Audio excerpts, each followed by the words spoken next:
Who brought the cat? He's walking to the 3. He's at the 2.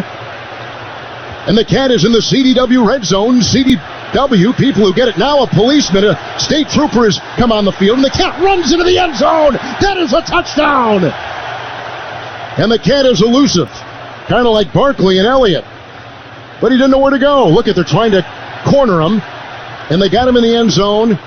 There are state troopers all around this cat, which now climbs up into the stands. And the fans are running for their life. Now it goes back on the field again. And it's running in the back of the end zone. And it runs up the tunnel.